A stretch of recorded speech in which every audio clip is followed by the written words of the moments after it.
পৃথিবী অপার রহস্যময়। বিজ্ঞান সেই রহস্যের জট খুলছে প্রতিনিয়ত। আজ যা অনাবিষ্কৃত তা অবিশ্বাস্যও বটে। আমাদের ডর অনুষ্ঠানে যে ঘটনার মুখোমুখি আপনি হতে যাচ্ছেন তার যুক্তিসিদ্ধ উত্তর নেই। আমরা প্রতিদিনের জীবনে ভয় বা রহস্যকে যেভাবে স্থান দিয়েছি সেভাবেই এই অনুষ্ঠান আপনার কাছে জায়গা করে নিচ্ছে। এই অনুষ্ঠানের কোনো ঘটনাই সার্বজনীন নয়। শুরু হলো ডর 123তম পর্বে। আপনাদের সবাইকে আরো একবার আমন্ত্রণ আমি আরজে কিবরিয়ার পক্ষ থেকে। আমার টিম মেম্বার লোবান এবং সুমন রয়েছে আপনাদের সঙ্গে।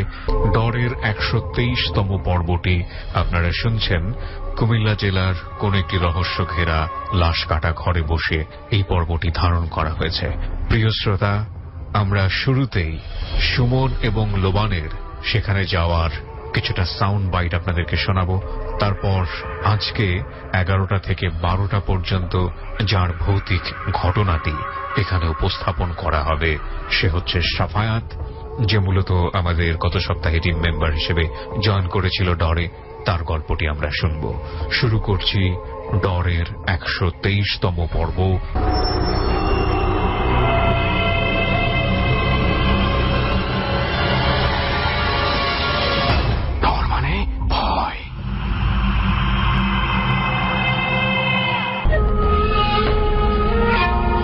সায়দাবাদ থেকে বাসে করে আমরা রওনা দেই কুমিল্লার উদ্দেশ্যে।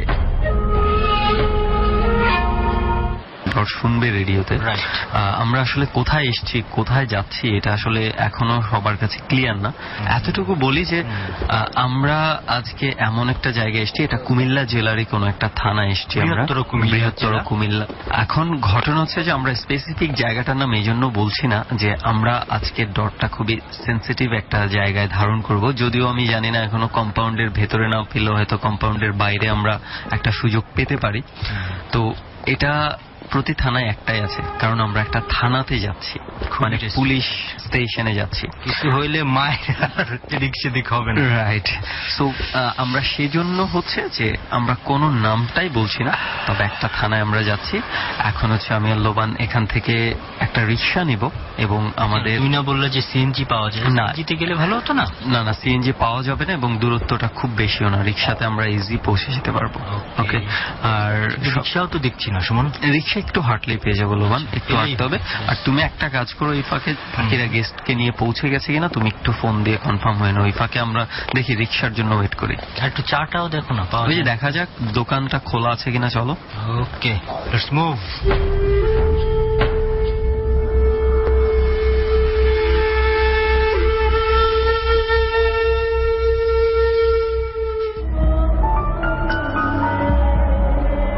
আমরা আসলে আমাদের কাঙ্ক্ষিত গন্তব্যে পৌঁছে গেছি, যে আমরা এবার ডরটা একটা খুব সেন্সিটিভ জায়গায় ধারণ করতে যাচ্ছি। আমরা থানা কম্পাউন্ডের ভেতরে করতে পারছি না, তবে খুব লাগোয়া এই থানার যে একটা লাশ ঘর আছে সেই লাশ ঘরটার খুব কাছাকাছি।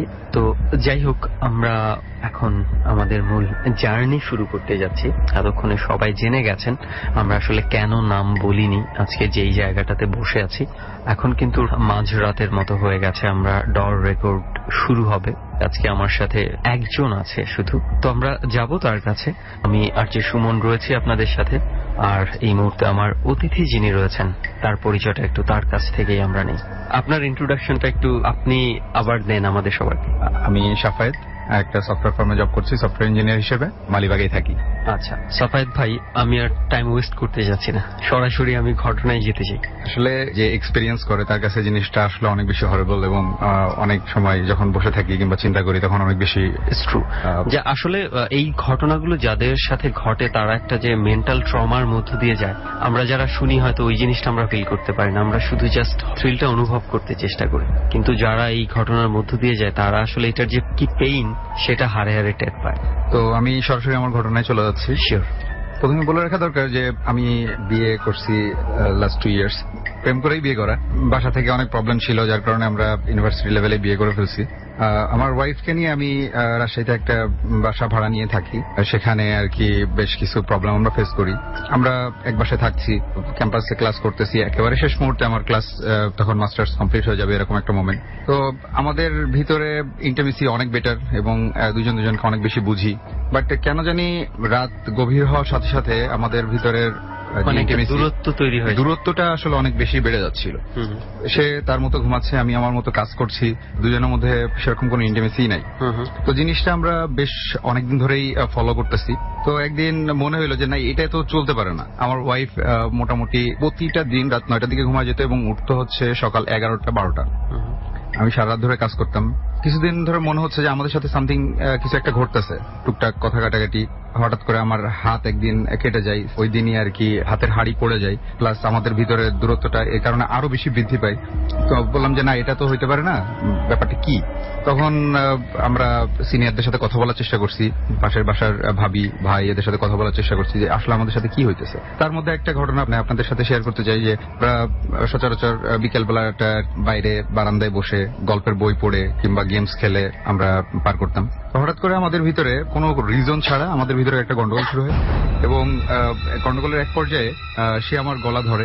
আমার ওয়াইফ অনলি 44 কেজি, আমি প্রায় 80 প্লাস। হঠাৎ করে আমার গলা ধরে উঁচু করে এবং দেয়ালের সাথে উঁচু করে ফেলে এবং আমি এতে প্রচন্ড পরিমাণে স্কেয়ার্ড হয়ে যাই। আমি একটু থামাই, মানে ঘটনাটা এমন হয়েছে যে মানে উনি আপনার গলা ধরে একদম উপরে তুলে ফেলেছে, একদম আমার গলাটা ধরে আর কি দেয়ালের সাথে ঠেলা দিয়ে উপরে উঁচু করে ফেলছে, আমার পা তখন নিচে। আমি তো প্রচন্ড স্কেয়ার্ড হয়েছি। যখন আর কি ঘটনাটা ঘটে তো আমি তাকে ঠান্ডা করার চেষ্টা করি এবং আমি কোনোভাবে তার সাথে পারছি না এবং সে অনবরত আমার পরে আক্রমণ করতেছে এবং তার গলার ভয়েসটা টোটালি চেঞ্জ। তো আমি একটু থামাই, সাফায়েত ভাই কিন্তু শুধু ভয়েসে শুনছেন কিন্তু দেখতে পাচ্ছেন না, কিন্তু উনার মতো বডির একজন মানুষকে একটা মেয়ের পক্ষে, মেয়ে বা মহিলা আমরা বাদ দিচ্ছি, একজন পুরুষ মানুষের পক্ষেও উনাকে গলায় ধরে মানে দেয়ালের উপর তুলে ফেলা কোয়াইট ইম্পসিবল ব্যাপার। কারণ উনি বলেছে অলরেডি 80 কেজি এবং ওনার যে হাইট বা এটা ইম্পসিবল। ওকে, তারপর আমি তো বহুত কষ্টে আর কি আমি ওখান থেকে ছাড়া পাই। আমি ওকে ঠান্ডা করার চেষ্টা করি, কোনোভাবে আমি ওকে কন্ট্রোল করতে পারছিলাম না। আমার সারা শরীরে ওর নখের আঁচড়, প্লাস মানে voice change, totally voice change এবং তার ভিতরে আমি ডুয়েল ভয়েস পাচ্ছিলাম। তখন কি করব বুঝতে পারছি না। তো মাথায় প্রথমে তার পানি ঢেলে দেওয়ার চেষ্টা করলাম, দেন কোনো কাজ হইতেছে না। তো আমি পাশে দেখি সরিষার তেল আছে, সরিষার তেলটা হাতে অনেক বেশি করে নিয়ে তার মাথার মাঝখানে তালুতে আমি মানে খুব জোরে চেপে ধরি। সরিষার তেলে কি আছে আমি জানি না, বাট আমার কাছে ইনস্ট্যান্ট ওটা পেয়েছিলাম আর কি, যে তার মাথাটা প্রচন্ড গরম ছিল এবং আমি যখন ঠেসে ধরি সে আস্তে আস্তে নিস্তেজ হওয়া শুরু করে এবং এক পর্যায়ে কুল করে পাশে পাশে ভাবিদের ভাইদেরকে ডাকতে গেছি। তো এসে দেখি সে আবারও সেম অবস্থা। তো ভাইরা আসতে একটু সময় নেই, তার মধ্যে সে একটু কুল হয়ে বলে আমার কি হয়েছে, আমার সাথে এতক্ষণ ধরে কি হইলো, ঘরের এই অবস্থা কেন। তখন তাকে বলি যে কিছুই হয়নি তোমার সাথে, ও ভয় পেয়ে যাবে এই জন্য। মানে পুরো ঘটনা তার মাথা থেকে নাই। এবং কিছুক্ষণ পরে আমাকে বলছে কি তুমি এরকম আমার সাথে কেন করতেছো, আমার দিকে তাকায় বলতেছে যে তুমি এটা কি করতেছো, তুমি এগুলা কেন করছো। তখন হঠাৎ করে আমার ভিতরে নাকি কেমন জানি চেঞ্জ আসে। পরে আমার ওয়াইফ আমাকে বলে আমি নাকি আমার বাম হাত দিয়ে আমাদের যে খাট যেটা ছিল সে খাটটা অর্ধেকের বেশি আমি তুলে ফেলছি এবং সে ওইটাতে এত বেশি ভয় পাই এই দৌড় দিয়ে পাশের বাসায় চলে যায় এবং যে বলে কি কাঁদতে থাকে জোরে জোরে এবং বলে যে আমি ওই বাসায় আর কখনো যাবো না। তখন প্রায় সন্দেহ হয়ে গেছে। পাশে ভাইকে বলছি ভাই এরকম ঘটনা ঘটতেছে, আমাদের ভিতরে আন্ডারস্ট্যান্ডিং ঠিক আছে, আমরা তো একজনের জন্য বুঝতেছি, বাট আমাদের সাথে এইগুলা কেমনে হইতেছে। হ্যাঁ, আমি কি করতেছি সেটা আমি বলতে পারতেছি না, আবার ও কি করতেছে সেটাও ও বলতে পারতেছে না, মাঝখান থেকে আমরা উইয়ার্ড কিছু করতেছি, এটা কেমনে সম্ভব। দেন সাজেশন দিলেন যে ভাই আছে রহিম ভাই, ভদ্রার দিকে বাসা, তার কাছে যান এবং ভাবিকেও তার কাছে নিয়ে যান, দেখেন উনি কি বলে। তো আমরাও একটু নার্ভাস ছিলাম যে রহিম ভাইয়ের বাসায় গেলাম। তো উনি আমার ওয়াইফকে উনি আবার বুবু বলে ডাকেন। তো বলে কি বুবু কি হয়েছে। তো সবকিছু শোনার পর বললো কি যে সামথিং রং, বললো কি যে আমাকে একটু সময় দাও, আমি একটু ধ্যানে বসবো কিংবা যেটা করে ওনারা, ওটাই ওনাদের ইন্টারনাল ব্যাপার। তো উনি অনেক কিছু চিন্তা ভাবনা করে আমাকে একদিন পরে আর কি আমাকে জানালেন যে তোমাকে 4 জন জিন তোমার পরে ভর করানো হয়েছে এবং একটা তদবির করা হয়েছে, তাদেরকে দিয়ে তোমাদের ভিতরে বিবাহ বিচ্ছেদ করানো হয়েছে এবং বিবাহের বিচ্ছেদটা এমন ভাবে করানো হয়েছে যে আমাদের ভিতরে কোনো শারীরিক সম্পর্ক থাকবে না এবং ধীরে ধীরে হচ্ছে আমাদের একজনের পর একজনের একটা বিতৃষ্ণা জন্মাবে এবং দেন আমরা একটা সেপারেশনে চলে যাব। এই আপনাদের বিয়েটা ফ্যামিলি স্বীকৃত ছিল না। তো আমরা তখন চিন্তা করলাম যে না, এই অবস্থায় তো হাল ছেড়ে দেওয়া সম্ভব না। তো বললো কি যে আপাতত আপনি এক কাজ করেন, আপনাকে আমি একটা তেল পড়ে দিচ্ছি আর মিষ্টি আনতে বললো উনি আমাকে, নিয়ে এসে আমি পড়ে দিচ্ছি, সেটা আপাতত চালান, তবে আপনাদের শরীরটা বন্ধ করানো লাগবে। শরীরটা বন্ধ করানোর কারণ হচ্ছে তারা আমাদের দেহের ভিতরে আসছে কিংবা আমাদেরকে কন্ট্রোল করার চেষ্টা করতেছে, যাতে আমাদের পরে কোনো ইফেক্টটা যাতে না আসে, যার কারণে তিনি আমাদের শরীর বন্ধ করার মানে আপনাদের কে যেন নিজের কন্ট্রোলে নিতে না পারে ওই জিনিসগুলো। সো বাসায় আসছি ওই দিন, তেলটা ইউজ করা হচ্ছে, মিষ্টিটা আমরা খাইছি। ওই দিন একটু কুল, মানে সব পরিবেশ ঠান্ডা, দু একদিন আবার ভালো গেল। আরেকটা জিনিস বলে রাখা ভালো যে আমাদের বাসাটার ব্যাক সাইডে দিয়ে চিকন একটা গলি গেছে এবং ওই গলিতে নিচেতলা জানলাটা একেবারে গলির মুখে পড়ে। তো সেখানে সারা রাত ধরে বিড়াল ডাকতো এবং একটা বিড়াল সে রেগুলারলি খুবই করুণ সুরে ডাকতে থাকবে। তো আমি বেশ কয়েকবার বেরোনোর চেষ্টা করছি বাসা থেকে, যে কি হয়েছে। সে আমার ওয়াইফ আমাকে বেরোতে দিত না, বলতো না বিড়াল ডাকছে, বিড়ালের মতো ডাকুক। পরবর্তীতে আমরা যখন রহিমের সাথে আবার যোগাযোগ করি যে ভাই এটার সলিউশন কি, তো তিনি বললেন কি যে দেখো 4টে যে তদবির করা আছে, তদবির গুলাকে যদি কোনোভাবে ওঠানো যায় দেন পরিস্থিতি স্বাভাবিক হবে এবং সে তদবির গুলোকে নষ্ট করতে হবে, আদারওয়াইজ তারা যখনই সুযোগ পাবে তখনই আমাদের পরে ইফেক্ট করবে। আমরা বললাম কি ভাই তাহলে আপনি ব্যবস্থা করেন যে কিভাবে আর কি জিনিসটা তোলা যায় কিংবা নষ্ট করা যায়। তো বললো কি যে ঠিক আছে সমস্যা নাই, 3 দিন পরে আসো দেখি কি করা যায়। আমি 3 দিন পরে গেছি, তো তিনি চিশতিয়া তরিকাদের লোক। তো বললো কি যে তুমি সানসেটের পরে উঠে সানসেটের পরে হাত দাও, ডান পাশে হাত দাও, দেখো কি পাও তুমি। আপনার বাসায় না ওনার বাসায়? আচ্ছা। তো আমি তখন সানসেটের পরে হাত দিয়ে দেখি কি 4টা তাবিজ, এবং তাবিজগুলোর অবস্থা এতটাই ভয়ানক, মানে লোহা গুলা খসে গেছে, লেখাগুলা প্রায় গলে গেছে, লেখার কাগজগুলা খুবই জীর্ণ অবস্থা, মানে খুলতে গেলে সেগুলো ভেঙে যাইতেছে, জং টং ধরে একবার মাটি টাটি দিয়ে অবস্থা। আমার কাছে ছবিগুলো তোলা আছে, এই ছবিগুলো আমরা নিব এবং এই ছবিগুলো ফেসবুকে পোস্ট করব। তাহলে আমার পেজের ঠিকানাটা একটু বলে দিচ্ছি, www.facebook.com/rjsuman.dor. এই পেজে এসে আপনি ছবিগুলো দেখতে পারবেন। ওকে, তারপরে তাবিজগুলা বাসায় নিয়ে আসলাম। বললো কি যে উনুন, চুলা, তো চুলাতে দিয়ে তাবিজগুলাকে নষ্ট করতে হবে। আমরা বাসায় আনলাম এবং সেগুলো যে এত অবস্থা, চিমটা দিয়ে আমরা খুব কষ্ট করে জিনিসগুলো খুলিয়ে কাগজগুলো পচে যাচ্ছে এরকম অবস্থা। সেখানে নিচে আমার নাম এবং আমার ওয়াইফের নাম বাংলায় তাবিজের নিচে ওটা ছক করে করে লেখা ছিল, আমার নাম এবং আমার ওয়াইফের ডাক নাম দিয়ে কাজটা করা হয়েছিল। আমরা দেখে তো একটু বেশি তাজ্জব হয়ে গেছি যে হয়তো কেউ করছে, খুব আপনজনই করছে। তো উনি বললেন যে দেখেন আপনাদের যে ক্ষতিটা হয়েছে সেই জিনিসটা রিকভার করতে একটু সময় লাগবে। তার আগে একটা ঘটনা বাদ গেছে। তো তাবিজ তোলার কিছুদিন আগে রহিম ভাইয়ের বাসায় আমরা আবারও গিয়েছিলাম, তো আমার ওয়াইফকে নিয়ে গেছিলাম। তো ওর প্রবলেমটা বেশি হচ্ছিল। উনি বলছে কি যে সরাসরি দেহের ভিতরে আসতে পারছে না, কিন্তু উপর থেকে ওরা ইফেক্টটা করে, যেহেতু আপনাদের শরীরটা বন্ধ করা ছিল।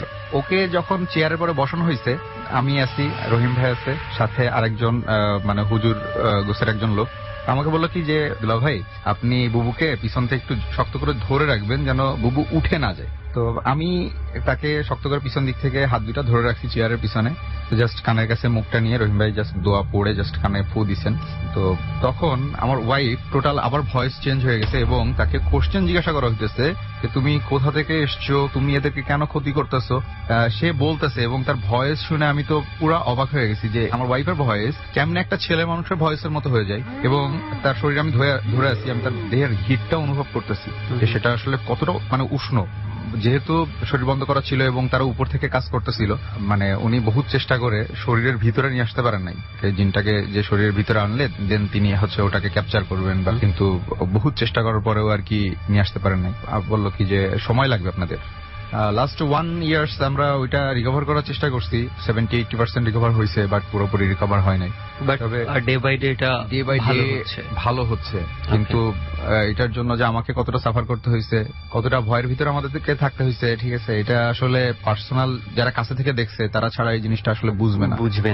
আচ্ছা, আমার একটা বিষয় জানার ছিল, তাবিজগুলো আপনি রহিম ভাইয়ের বাসায় পেয়েছেন, জি, কিন্তু তাবিজ করা হয়েছে ওটা রহিম ভাইয়ের বাসায় গেল কিভাবে? এটা তো পাইলে আপনার বাসায় থাকার কথা ছিল। ব্যাপারটা হচ্ছে যে তাবিজগুলা যে পরিচিত লোক করছে, রহিম ভাই আমাকে বর্ণনাও দিছে যে কে করছে, নাম বলেন নাই, বাট আমাকে শারীরিক বর্ণনা দিচ্ছেন, তার ফেসের কোথায় কেমন চিহ্ন আছে এই বর্ণনাগুলো। হ্যাঁ, আমি বুঝতে পারছি কে সে পার্সন। রহিম ভাই আমাকে বললেন যে এর আগে নাম বলে অনেক বিপদে পড়ছি, আমি এই জন্য নাম বলতেছি না, চিহ্নগুলো বলে দিচ্ছি, আপনি আপনার ফ্যামিলির মধ্যে পেয়ে যাচ্ছেন। সেম সিম্বল গুলো আমি পাইছি। তাবিজগুলো মেইনলি করা হয়েছিল আমার দেশের বাসায়, কিছু ছিল পথের ধারে, কিছু ছিল কবরস্থানে আলাদা আলাদাভাবে করা ছিল।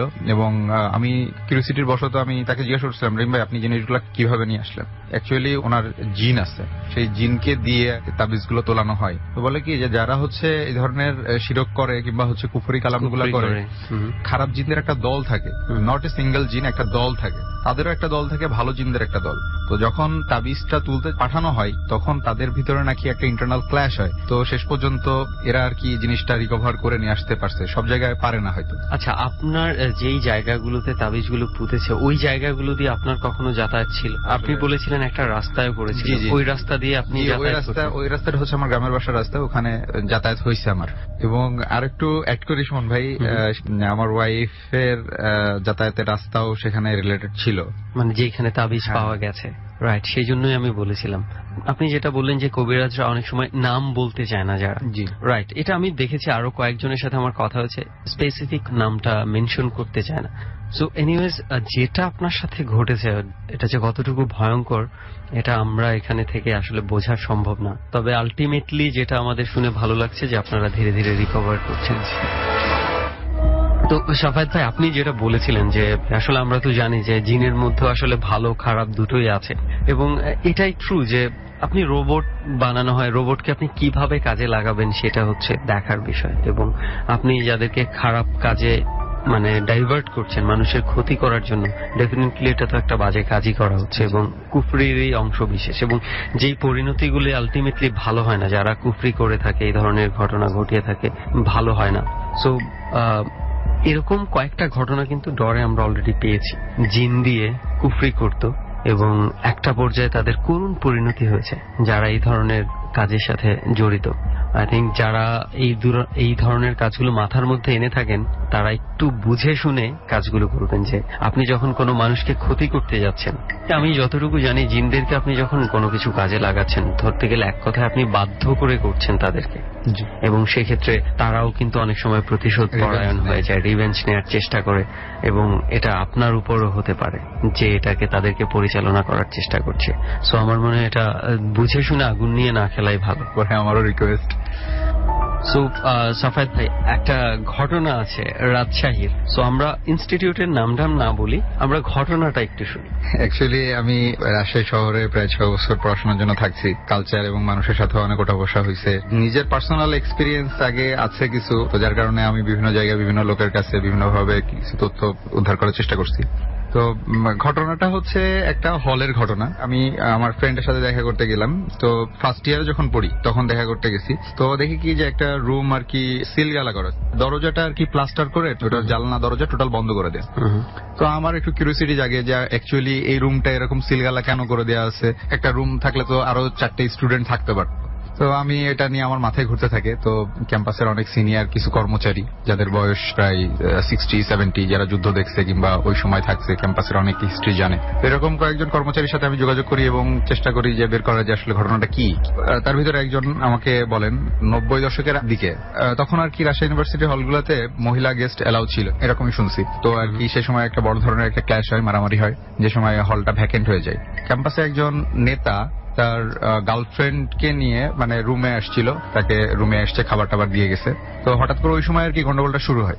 নেতা যেহেতু, তাকে তো আগায় যেতে হবে, তার গার্লফ্রেন্ডকে রুমের দরজার বাইরে থেকে তালা লাগাই দিয়ে সে আর কি গন্ডগোলের ওখানে গেছে যে কি হয়েছে দেখার জন্য। তো গন্ডগোলটা এতটাই বড় থাকে যে হল ভ্যাকেন্ট হয়ে যায়, গন্ডগোলটা অনেক বেশি হয়, অনেককে পুলিশে গ্রেপ্তার করে নিয়ে যায়, প্লাস অনেকে পলাতক থাকে।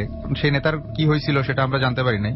এখন আসি মেয়েটার কথায়। মেয়েটা রুমে তালাবদ্ধ অবস্থায় থাকে, হল ভ্যাকেন্ট, টোটাল 3 মাসের জন্য হলটাকে মানে ছুটি দিয়ে দেওয়া হয় ক্যাম্পাস। তো 3 মাস পরে যখন ক্যাম্পাস খোলে তখন আর কি ছেলেরা নর্মালি হলগুলোতে যেভাবে উঠছে, গন্ধ, চারিদিকে গন্ধ, কি হয়েছে মানে গন্ধটা প্রচন্ড প্রকট এবং তারা কেউ থাকতে পারতেছে না। ওই রুমটা তো রুমটা তালা দেওয়া আছে, আশেপাশের রুম থেকে আর কি গন্ধটা পাওয়া যাচ্ছে।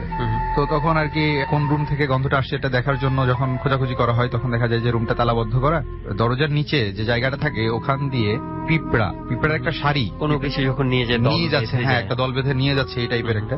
এবং পিঁপড়াগুলা মানুষের মাথার চুল, চর্বি, ও মাই গড, মানে বিভিন্ন অর্গান গুলা নিয়ে দরজার নিচে দিয়ে মানে আস্তে আস্তে পার হয়ে চলে যাচ্ছে। তো ওই সময় ওইটা দেখে আর কি তখন ছাত্ররা বলে যে something is wrong in the room, আমাদেরকে রুমের দরজাটা খুলে দেখা উচিত যে আসলে ভিতরে কি আছে।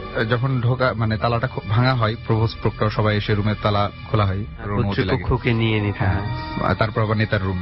তো দেখে কি যে মেয়েটার লাশ মেঝেতে পড়ে আছে এবং 3 মাসের পুরাতন লাশ, মাথার চুলগুলা খসে পড়ছে, মানে মাংসগুলো গলে গলে মাটির সাথে মিশে গেছে, পিঁপড়া, মাকড়সা, পোকা হয়ে গেছে অলরেডি, তার দেহের ভিতরে পোকা হয়ে গেছে, পচন ধরে পোকা হয়ে গেছে।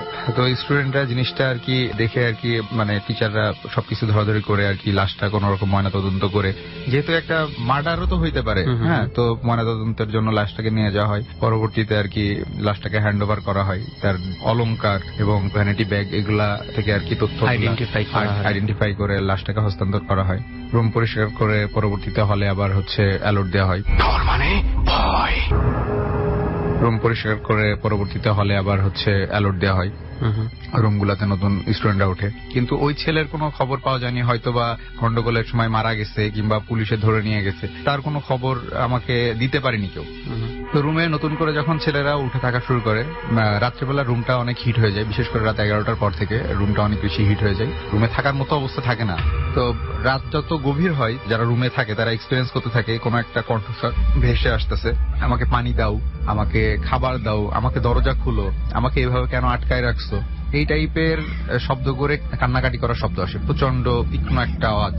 তো মানে যারা রুমে থাকছে তারা এই জিনিসটা শুনতে পাচ্ছে। অ্যাকচুয়ালি 3 মাস ধরে একটা লাশ সেখানে পচে গেল, নষ্ট হয়ে গেছে, কবর হয়ে গেছে, এক কথায় একটা কবর একটা। তখন আর কি ছেলেরা হল প্রভোস্টকে আবারও জানায় যে আমরা তো এই রুমে থাকতে পারতেছি না, শীতকালেও রুম যেরকম হিট হচ্ছে আমরা তো এইভাবে তো থাকতে পারবো না, তাছাড়া এরকম ভয়েস আসতেছে। তখন আর কি ছেলেরা তখন ওই রুম থেকে বের হয়ে যায়, রুম আবার ফাঁকা হয়ে যায়। প্রভোস্ট আবারও নতুন অ্যালটমেন্ট দিয়ে নতুন ছেলেদেরকে রুমে উঠায়, তারাও রুমের মধ্যে সেম এক্সপিরিয়েন্স করতেছে। তো প্রভোস্ট আসলে প্রথমে জিনিসটা বিলিভ করে না এবং পাত্তা দেয় না, পরবর্তীতে বলছে যে না, এইটা রেগুলার যেহেতু প্রত্যেকটা স্টুডেন্টের সাথে হইতেছে, আমি নিজে এক্সপিরিয়েন্স করবো যে অ্যাকচুয়ালি কি কতটুকু সত্যতা আছে। তো প্রভোস্ট সাহেব নিজে রুমে তখন থাকার জন্য গেলেন এবং যাওয়ার পরে রাত 11টার দিকে উনি শুইছেন রুমে। সেম তিনিও জিনিসটা এক্সপিরিয়েন্স করে এবং তিনি এতটাই ভয় পান, বিচলিত হয়ে যান। একটা মেয়ে কান্নাকাটি করছে, পানি, খাবার, তাকে বাঁচাও, কতটা কষ্ট, কতটা প্যাথেটিক একটা জিনিস। উনি রুম থেকে দৌড়ে বেড়ে চলে আসেন এবং পরের দিনে বলেন যে রুমটা সিলগালা করো এবং রুমে প্লাস্টার করো।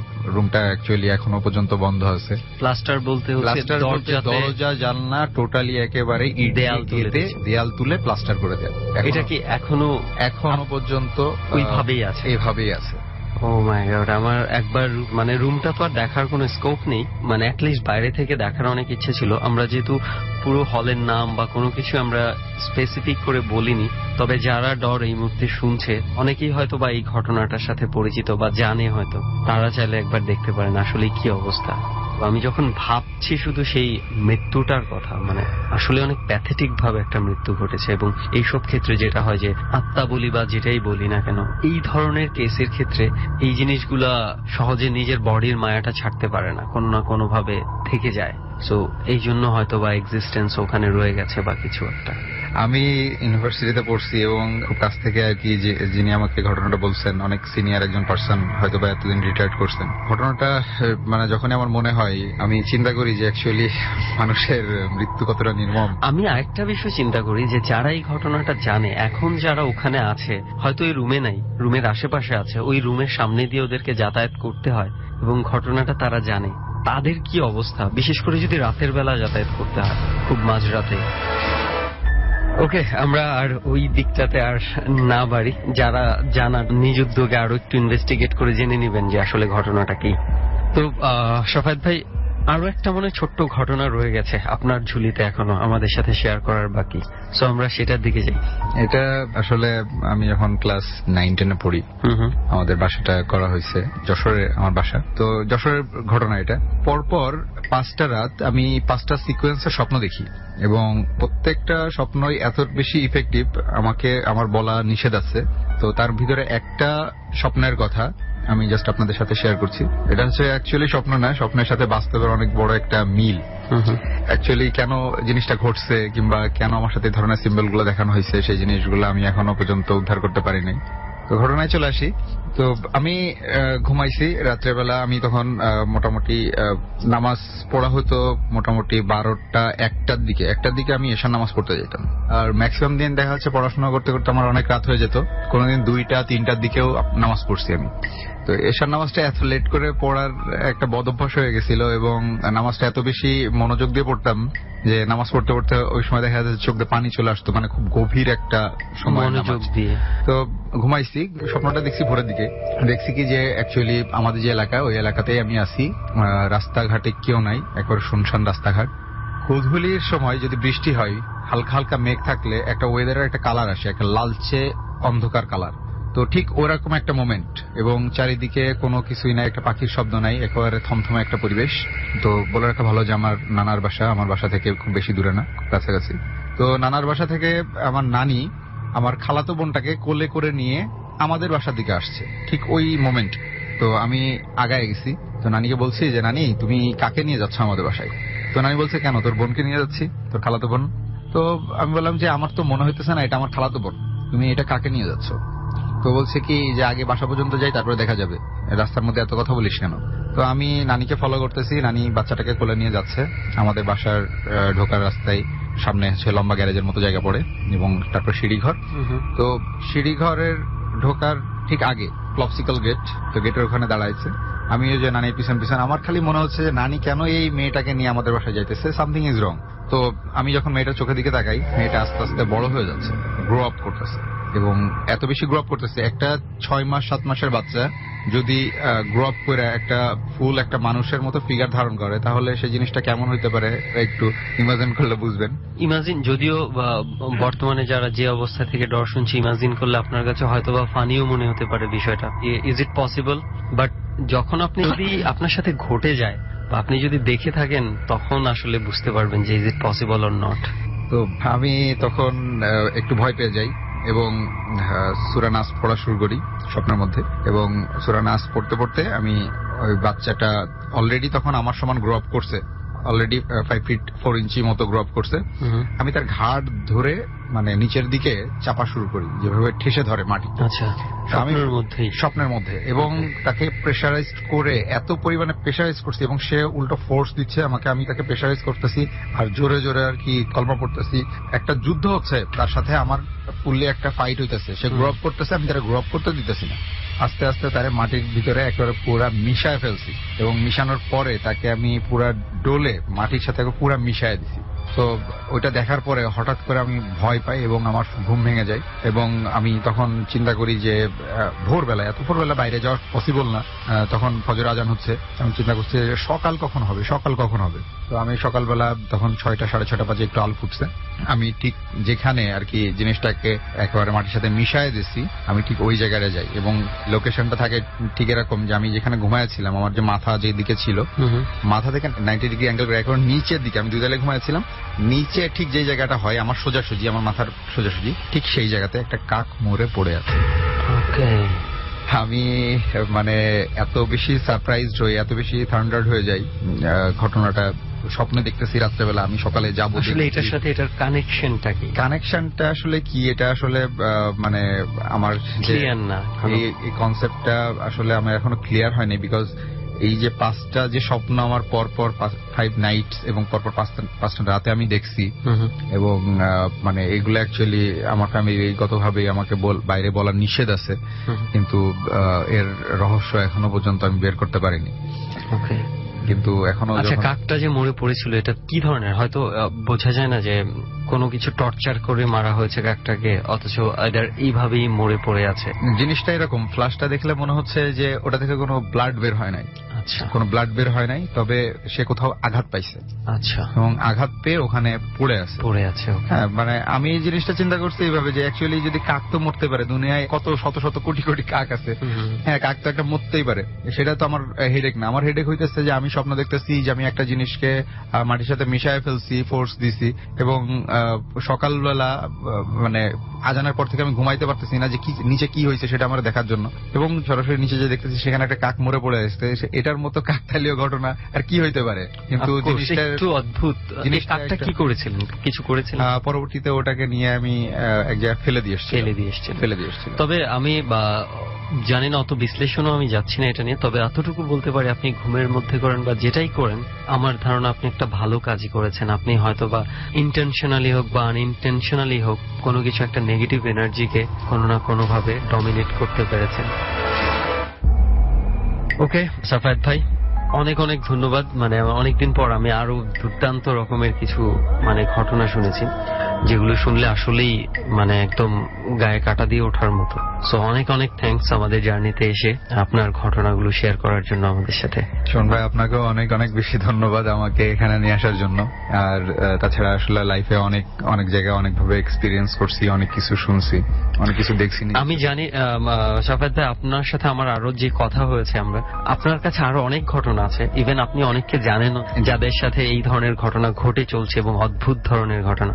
সো সাফায়েত ভাইয়ের সাথে আমার কন্ট্যাক্ট রয়েছে। যখনই আবার সুযোগ হয় কোন একটা জার্নিতে আমরা আবার মিট করবো একসাথে এবং সেই এক্সপিরিয়েন্স গুলো আবার তুলে ধরবো। অবশ্যই সুমন ভাই, বলতে চাই যে আসলে কুফরি এবং শিরক রিলেটেড যে তদবির গুলো করা হয় এগুলো থেকে অবশ্যই দূরে থাকবেন, এগুলোর ফল ভালো হয় না। আলটিমেটলি আসলে এগুলো যারা করে এবং যারা করায় দুজনেরই কোনো না কোনো ভাবে ক্ষতি হয়ে থাকে। শোন ভাই, অ্যাকচুয়ালি আমি বলে রাখি যে আমার খুব কাছের একজন মানুষ যে আমাকে এরকম করছে, আমাদের সাথে এটা করছে, হয়তোবা তারা চিন্তা করছে যে এদেরকে বিচ্ছেদ করে দিলে এরা ভালো থাকবে, তারা তাদের কর্নার থেকে আর কি চিন্তাগুলো করছে।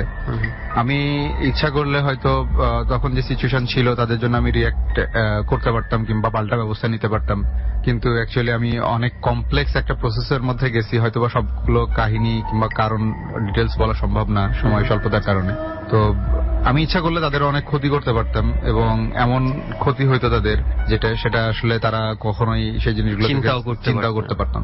কিন্তু তাদেরকে সেটা থেকে সেভ করতে যাওয়া আমাকে অনেক অনেক বেশি কষ্ট পাইতে হয়েছে, আমাকে সাফার করতে হয়েছে, অনেক লং একটা প্রসেসের মধ্যে আমাদেরকে যাইতে হয়েছে। তো দয়া করে এই ধরনের নোংরা তদবির, খারাপ তদবির থেকে আপনারা দূরে থাকবেন। ওহ মাই গড, থ্যাঙ্কস টু সাফায়েত ভাই। আমি এক্সাইটেড ওনার কিছু কিছু ঘটনা, বিশেষ করে ঘটনা যেটা বলেছে যে কোনো একটা হলে ঘটেছে, এই ঘটনাটা চিন্তা করলে আমার এখনো গুজবাম হচ্ছে। আর যে একটা জায়গাতে আছি, এই জায়গাতে যদি আপনার কোনো ঘটনা লাগবে না, আপনি রাতের বেলা যদি এই জায়গাটার আশপাশ দিয়ে ঘোরাঘুরি করেন, আপনার কিছু না কিছু ফিল হতে বাধ্য, যেটা এই মুহূর্তে আমরা ফিল করছি, পুরো ডর টিম ফিল করছে। সো সাফায়েত ভাইয়ের কোনো কিছুর ব্যাখ্যায় আমি আর যেতে চাই না, শুধু বলবো এক কথায়, হরিবল এক্সপেরিয়েন্স। এটা যার সাথে ঘটেছে সেই বলতে পারবে কি পরিমাণ ট্রমার মধ্যে দিয়ে তারা গেছে। সো চলুন এবার আপনাদেরকে নিয়ে যাই, অর্থাৎ মূল ঘটনাতে যাই, যেই ঘটনার জন্য আপনাদেরকে এখানে নিয়ে এসেছি, অর্থাৎ আপনাকে নিয়ে এসেছি, আমরা পুরো টিম এসেছি এবং আমাদের থ্রুতে হাজার হাজার মানুষ কিন্তু আজকে এই স্পটে রয়েছে, তারাও ফিল করছে আমাদের মাধ্যমে। তো আমরা যেই জায়গাটাতে আছি সেটার বর্ণনাটা একটু দিয়ে নিই। এই আমরা যেখানে আছি এটার পাশ দিয়ে হচ্ছে একটা নদীর মতো গেছে, খুব বেশি বড় না, ছোট। তার পাশেই হচ্ছে এই থানাটা এবং আমরা যেখানে বসেছি ঠিক আমাদের থেকে উত্তর দিকে হচ্ছে সেই লাশ ঘরটা, যেই লাশ ঘরটাকে নিয়ে আসলে ঘটনা। এবং এই ঘটনাটা আমরা মাত্র কিছুদিন আগে আর কি জানতে পেরেছি, তারপর আমরা যোগাযোগ করেছি। তো যাই হোক, কর্তৃপক্ষের মাঝে একটা দ্বিধা ছিল যে আসলে আলটিমেটলি এটা ঠিক হবে কি হবে না। তারপরে আমরা কোনো না কোনো ভাবে বোঝাতে সক্ষম হয়েছি যে আমরা কন্ডিশনগুলো এভাবে, তো তারপরে তারা কিছুটা নমনীয় হয়েছে।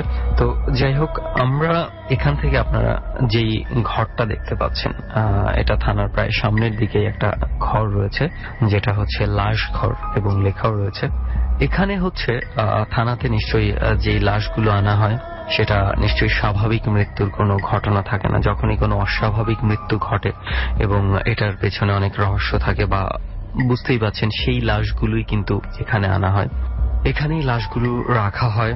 এটা অনেক সময় প্রথমে এনে রাখা হয়, আবার পোস্টমর্টমের পরেও এনে রাখা হয় এবং যেই সিচুয়েশনেই হোক লাশগুলো যখনই থানায় আসে এই জায়গাটাতে রাখা হয় আর কি।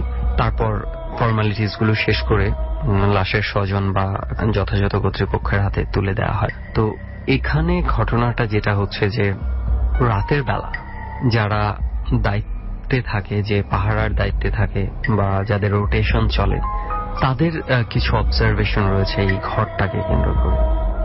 লাইক রাতের বেলা যখন খুব নীরব হয়ে যায় এবং ওনারা পাহারা দেয় থানা কম্পাউন্ড, কেউ কেউ নাকি এই লাশ ঘরটার ভেতর থেকে বিভিন্ন ধরনের আওয়াজ শুনতে পেয়েছে। যদিও এটা কোনো প্রকার পসিবিলিটি নেই, কারণ এটা অলওয়েজ কাজ না থাকলে তালা দেয়া থাকে এবং সেই চাবি তো নির্দিষ্ট কিছু মানুষের কাছেই থাকে, সো এটা সম্ভবই না। এবং আরো একটা বিষয় হচ্ছে, যেহেতু এটা থানা, খুব রেস্ট্রিক্টেড এর একটা এরিয়া, এখানে কেউ হুটহাট করে এসে ঢুকে যাবে বা এই ধরনের কোনো স্কোপও নেই। তারা না দেখলে হয়তো বুঝতে পারবেন না যে পরিবেশটা আমরা দেখতে পাচ্ছি। তো এটা অনেকেই এই কমপ্লেইনটা করেছে যে এখানে কিছু হয়। তো এমন দুই একজন সাহসী কর্মকর্তার ছিলেন, এই ধরনের শব্দের কথা শুনেছেন। কেউ কেউ রাতে পরীক্ষা করার জন্য যখনই বুঝতে পারছে যে ভেতরে কোনো কিছুর অস্তিত্ব রয়েছে, তখনই কিন্তু তারা এটা খুলে দেখেছে যে আসলে ভেতরে কিছু আছে কিনা, কিন্তু কখনোই কিছু পায়নি। কিন্তু যখনই আবার তালা লাগিয়ে দিয়েছে, তখনই ওনারা অস্তিত্ব টের পেয়েছে যে এই রুমগুলোর ভেতরে কেউ না কেউ অবস্থান করছে, কোনো না কোনো অ্যাক্টিভিটিস চলছে। এমনও আমরা শুনেছি যে কেউ কেউ নাকি এটার ভেতর থেকে খুব করুণ কান্নার শব্দ শুনেছে এবং খুবই ভয় পাওয়ারও কথা। যদিও যারা এটার পাহারার দায়িত্বে রয়েছে, এটা তাদের ডিউটি এবং তারা যথেষ্ট সাহসী। হয়তো সাধারণ মানুষ যদি এই জায়গাতে থাকতো, এই সিচুয়েশন গুলা হ্যান্ডেল করা এটা পসিবল হতো না। তারা সাধারণ না বলেই হয়তো এটা পসিবল, কিন্তু তারপর এমন এমন করুণ সব আর্তনাদ মাঝে মাঝে শুনতে পেত, হাতে অস্ত্র থাকার পরে অনেকে ভয় পেয়ে যেত। তো মূলত এই হচ্ছে ঘটনা। কিন্তু এটাকে ঘিরে কিন্তু এমন কিছুই ঘটেনি যে কেউ ভয় পেয়ে ভয়ে চাকরি ছেড়ে দিয়েছে বা কোনো কিছু হয়েছে, কিন্তু এটা স্টিল নাকি ঘটে, এখনো ঘটে এবং মাঝে মাঝেই ঘটে। এবং ঘটার পরেও এটা সবাই মেনে নিয়েছে এবং যেটা করা হয়েছে যে একটা সেফটি হিসেবে জাস্ট এটা নিজেদের স্যাটিসফ্যাকশনের জন্য এখানে হুজুর এনে বিভিন্ন যে রিচুয়াল কিছু আছে এটা করিয়ে নেওয়া হয়েছে। যদিও এটা মানে কর্তৃপক্ষের অন্য কোনো ধরনের কোনো বিশ্বাসের উপর নয়, এটা জাস্ট প্রত্যেকে যারা এখানে ডিউটি করছে জাস্ট একটা মেন্টাল স্যাটিসফ্যাকশনের জন্য এই বিষয়টা করা হয়েছে। বাট স্টিল নাকি এখনো ঘটে, তবে খুব ফ্রিকুয়েন্ট না, খুবই মাঝে মাঝে খুব গ্যাপে গ্যাপে এই ঘটনাটা ঘটে। যাই হোক, আমি একটা স্টোরি দিয়ে আসলে এইখানকার একটা ঘটনা একটু সবার সাথে শেয়ার করতে চাই। এই ঘটনাটা শেয়ার করি, আমরা পরবর্তী সেগমেন্টে চলে যাব। এই ঘটনাটা হচ্ছে যে যেই লাশের ঘরটা রয়েছে, এটা থেকে কিন্তু যে জেলখানা, এটা থেকে কিন্তু খুব বেশি দূরে না। এমন একটা ঘটনা নাকি ঘটেছে, এটা যদিও বছরখানিক আগে ঘটে গেছে। এই ঘটনাটা আমি শুনেছি। এমন হয়েছে যে একজন কয়েদি রাখা হয়েছে এখানে, খুব যে দাগি আসামি থাকে না, ওই ধরনের কোনো কেস না, খুবই স্বাভাবিক এবং খুবই ছোট একটা ঘটনায় অ্যারেস্ট করা হয়েছিল। এবং কি বলবো, যার কোনো ক্রিমিনাল রেকর্ড নেই, কোনো একটা ইনসিডেন্টের কারণে ওনাকে এক রাত থানায় থাকতে হয়েছিল। এবং যেই দিন ওনাকে থানায় আনা হয়েছে ওই দিনই হচ্ছে যে একটা খুনের ঘটনা ঘটে এবং এই লাশটা ওই দিন সন্ধ্যায় এসে এখানে রাখা হয়েছিল এবং ওই দিন খুব সম্ভবত প্রায় মাঝরাত অব্দি এই লাশটা ওখানেই ছিল এবং পরের দিন বা ভোরবেলার দিকে হয়তো লাশটাকে হ্যান্ড ওভার করা হয়েছে। তো ওই লোক যখন এখানে ছিল, রাতের বেলা যেটা ঘটেছে, সেলের মধ্যে কোনো ধরনের তার কোনো টর্চার নেই, কোনো কিছু নেই, হয়তো পরের দিনই ছুটে যাবে এরকম একটা ইস্যু ছিল। তো উনি যেটা করেছে যে মাঝ রাতে নাকি হঠাৎ করে ঘুম থেকে উঠে চিৎকার চেঁচামেচি শুরু করেছে এবং দায়িত্বে যারা ছিল সিকিউরিটির ওরা সবাই চলে এসছে যেন কি হয়েছে দেখার জন্য। তখন সে চিৎকার করে করে বলছে যে ওই যে রুমটা আছে সেই রুমটা থেকে কি যেন একটা এখানে এসেছে তার এখানে এবং তাকে গলা চেপে ধরেছে তাকে মারার জন্য। এটা অনেকেই বলে থাকে যে এটা হয়তো তার মানসিক কোনো কিছু ভয় থেকে বা কোনো কিছু থেকে বলেছে এই ঘটনা। কিন্তু সবচেয়ে আশ্চর্যের বিষয় হচ্ছে তার শরীরে বিভিন্ন আঁচড়ের দাগ পাওয়া গেছে, যেটা একবারে পসিবল ছিল না। এমন এমন জায়গায় দাগ পাওয়া গেছে যে যেখানে মানুষ চাইলেও তার বডির ওই অংশে দাগ দিতে পারবে না, আঁচড় দিতে পারবে না, এরকম রয়েছে। যদিও এখানে টর্চারের কোনো ধরনের কোনো কিছুর ঘটনাই ঘটেনি। তো এরপর থেকে ওই দিন রাতে নাকি তাকে মানে এমন ভয় পেয়েছিল সে, ওই দিন এই সেল থেকে তাকে ট্রান্সফার করে অন্য একটা সেলে নিয়ে যাওয়া হয় এবং সেই সেলে নিয়ে যাওয়ার পর সে মোটামুটি স্বাভাবিকভাবেই রাত কাটিয়েছে। তো আমি জানি না আসলে এখানে মেন্টাল কোনো ঘটনা ছিল কিনা, পসিবিলিটি থাকতেও পারে, হতেও পারে সেটা, কিন্তু আমাদের যেটা মনে হয়েছে যে পুরো ডর টিমকে এবং পুরো ডরের লিসনার যারা রয়েছে তাদেরকে একবার এই জায়গাটা ফিল আমরা দিতে চাই রেডিওর থ্রুতে, সেই জন্য আজকে আমরা ডরটা এখানে ধারণ করার সিদ্ধান্ত নিয়েছিলাম। সো এই হচ্ছে আমাদের পুরো ঘটনা, যেমনটা সাফায়েত ভাই বললেন, এবং এখানকার ঘটনা তো শুনলেনই। প্রিয় শ্রোতা, আপনাদের সবাইকে আরো একবার ওয়েলকাম করছি, আরো একবার আমন্ত্রণ জানাচ্ছি ডরের স্পেশাল সেগমেন্ট ট্যারট কার্ড রাউন্ডে। আমি আরজেকে প্রিয়া এই মুহূর্তে আপনার সঙ্গে রয়েছি, এবং যারা এপিসি রেডিও শুনছেন তারা রাত 11টা থেকেই শোনা শুরু করেছেন। ইনফ্যাক্ট ডর স্পেশাল সেগমেন্টে আমাদের সঙ্গে আছে রেজা ভাই। আসসালামু আলাইকুম, আমি আছি এবং থাকবো ইনশাআল্লাহ। ইনফ্যাক্ট 1টা পর্যন্ত অবশ্যই থাকবে, 12টা থেকে 1টা পর্যন্ত আমাদের এই সেগমেন্টটা চলে, এবং এখানে আসলে যে বিষয়গুলো নিয়ে আমরা কথা বলি বা কাজ করি সেগুলো ডরেরই অন্তর্ভুক্ত। সেটা হচ্ছে ট্যারট কার্ড আসলে আমরা রিড করি, আর ট্যারট কার্ড সম্পর্কে নিশ্চয়ই আপনারা জানেন এটা একটা অভিশপ্ত কার্ড, যেটা রেজা ভাই বারবারই বলে। যেটা আসলে মূল বিষয় সেটা হচ্ছে এই যে প্যারানরমাল অ্যাক্টিভিটিস গুলো, বিশেষ করে আপনারা 11টা থেকে যেটা শুনছিলেন সুমনের সঞ্চালনায়, সেটা হচ্ছে বিভিন্ন রকমের ঘটনা আমাদের চারপাশে ঘটে। এই প্যারানরমাল ঘটনাগুলোর সাইন্টিফিক এবং প্যারানরমাল আসলে ব্যাখ্যাটা কি সেই বিষয়গুলো নিয়ে আমরা আসলে থাকার চেষ্টা করি। তো রেজা ভাই, আজকে আমরা গেস্টের পর্বটা আগে করি, তারপরে আপনার বোধহয় একটা প্রিপারেশন আছে কোন একটা পার্টিকুলার বিষয় নিয়ে কথা বলে আলাপ করবো। ওকে ফাইন, আপনাদের সঙ্গে একটু পরিচিত হই, নামগুলো একটু বলেন। আমি নুসরাত। আপনার বর্তমান বয়স কত? আমার বয়স 20। 20 বছর। কোথায় আছেন, কি করছেন? আমি উত্তরায় থাকি, আমি স্টাডি করতেছি। আচ্ছা, আপনি? আমি রোকসানা, উত্তরা থেকে এসেছি। আপনারা দুই বোন? জি। আপনি বড়? জি। মানে রোকসানা বড়, নুসরাত ছোট। জি। বয়সের ডিফারেন্স কত? 15। প্রবলেমটা আসলে কার, আপনার না আপনার? আমার। আপনার বোন কেন এসছে? আমি অ্যাকচুয়ালি সিক অনেক। সো আপনাকে সাপোর্ট দেওয়ার জন্য এসছে। Yeah. তোকে দেখে কিন্তু মনে হয় না ও সিক। বলবেটা কি? আপনি বলবেন, বলেন নুসরাত। আচ্ছা, আপনি একটা কোশ্চেন করে নিন। Yeah. আপনি বলার পরে যদি সলিউশন চান, আমাকে ট্যারট কার্ড পড়তে হবে। ট্যারট কার্ড পড়া মানে কিন্তু ক্ষতি হতে পারে আপনার। আপনি কি রাজি আছেন এতে? এটাকে বলা হয় জ্যোতিষ শাস্ত্রের সম্রাট, যদিও এটা জ্যোতিষ শাস্ত্রের সাথে মিল নাই। অনেক ক্ষতি হতে পারে পড়ার পর। কি ধরনের স্যার? আর্থিক এবং শারীরিক। আমি তো এখন পড়ি নাই, আপনি এই সমস্যাটা শুনি আমি, তারপর চেষ্টা করব। আপনার রাশি কি ধনু? হ্যাঁ। বলেন তারপর। আমার প্রবলেম অ্যাকচুয়ালি আমি 5 বছর যাবত ফিল করতেছি। 5 বছরের মধ্যে অনেক টাইপ অফ ঘটনা ঘটে গেছে। ভয় পাই অনেক আগে থেকে। অ্যাকচুয়ালি আমি যখন ইন্টার এক্সাম দেই তখন থেকে। ওকে। তো রাত্রেবেলা আমি কখনোই লাইট অফ করে ঘুমাতে পারি না, স্টিল 5 বছর যাবত। কেন? আমার মনে হয় কেউ আমাকে ডাকতেছে, আম্মুর কণ্ঠে, আম্মুর গ্রামে কিন্তু আমি বাসায়, আমাকে আচ্ছা। ডাকতেছে রুমে নক করে। এটা কি হঠাৎ করে একদিন শুরু হলো নাকি কোনো বিশেষ কারণে? না, হঠাৎ করে শুরু হয়েছে। কি ছিল ঘটনাটা? ঘটনাটা এখান থেকে শুরু হয়েছে ডাকে কেউ। তো আমি তো আর গেটের বাইরে বের হই না। তো আমাদের উত্তরায় 2টা বাসা আছে। একটা হচ্ছে মেইন বাসাটা, যেটা আমরা এখন ভেঙে ফেলছি, আর একটা বাসা চলে গেছে। তো ওই বাসা থেকে ডাকে এরকম। তো আমরা বাসাটা রিসেন্ট চেঞ্জ করছি, মানে বাসায় আসার 3 মাস পরে আমার ভাই মারা যায়।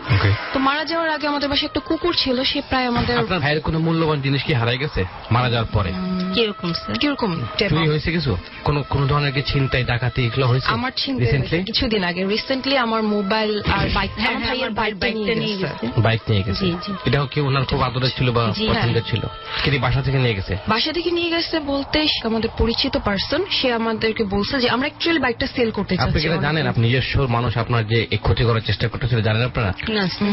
আমি একটু আইডিয়া করতেছি মনে মনে। আর আম্মু ট্রাস্ট করে যে আমি, মানে আম্মুকে যে বলি যে এরকম এরকম ঘটনা, এটা আম্মু ট্রাস্ট করে আমার কথা।